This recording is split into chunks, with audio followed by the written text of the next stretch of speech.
Hello there. Like many businesses, Stealthy Wood is always looking for the most interesting price for goods and services. To get the best price, creating some competition between our suppliers can be useful. To bring out their competitive spirit, Stealthy Wood will use call for tenders. This is a special procedure to request offers from multiple vendors so we can choose the best to purchase from. By doing this, we will also be sure our suppliers won't take us for granted. Call for tenders will also help us save time when contacting each vendor and choosing the best offer. And when it comes to the public sector, organizations are often legally bound to release call for tenders for the purchase of goods or services. So why don't we try this at our company? Let's see how we can do this right now with Stealthy Wood's database.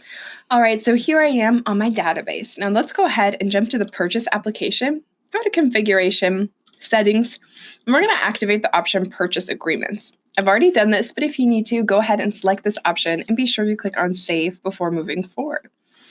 Now let's go ahead and check out our agreement types. So we can select this button right here, or we can go to Configuration, Purchase Agreement Types.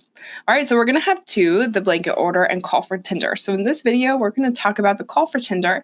However, in another video, we do talk about blanket orders, so be sure you check that out as well. All right, so let's go ahead and choose call for tender, click on edit. All right, so of course we have our agreement type, the name, okay, and then we have our agreement selection type. So here we can choose if we would like to select one or multiple RFQs.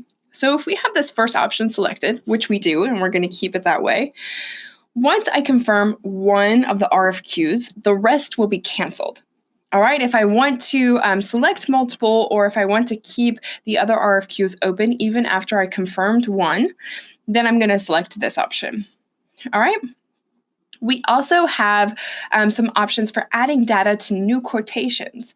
All right, so we can say that we would like the data to automatically be added based on what's on that call for tender. All right, or we can say we would like to add the information manually. However, of course, I do want it to be automatically added because that definitely saves me some time.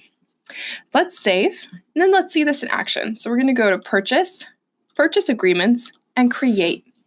All right, so of course we have our purchase representative. However, if you don't want one, you can remove this. Okay, our agreement type, we're going to make sure that we have call for tender here. For vendor, we're going to leave this field blank because we're going to send RFQs to multiple vendors. However, we will add an agreement deadline. So let's go ahead and say the 11th of May. If we would like to, we can also add an ordering or delivery date. However, I'm going to leave these fields blank. So let's go ahead and add our product. Okay. I'm going to select office lamp, quantity of 4. All right, I'm not going to add the price because that's up to the vendor. Okay, so let's go ahead and save and confirm this. All right, once it's confirmed, first of all, we see a stage change at the top right, but then we can go ahead and start creating some quotations.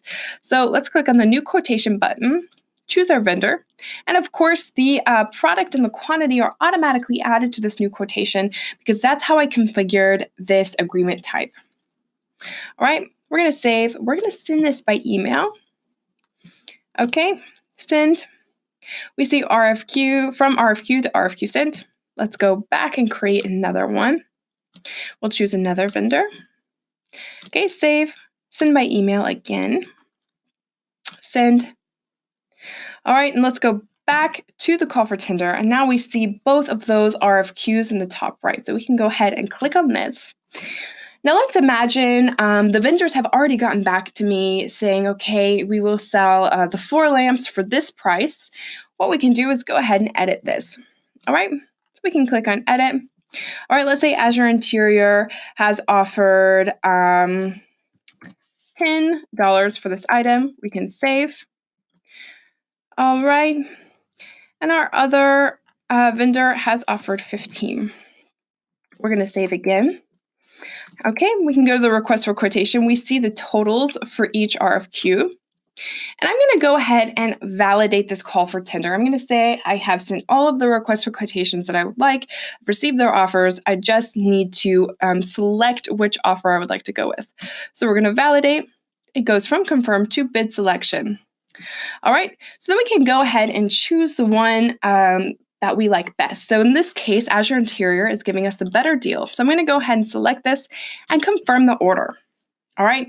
confirming the RFQ, turn it into a purchase order, and then I can receive the products. But if we go back to request for quotation, we see that the other offer is canceled. Okay, so the other RFQ is canceled. All right, so we don't have to deal with that again. Everything happens automatically. And then we can go back to the call for tender and it automatically closes as well, saying, okay, we've made our choice, we're good to go.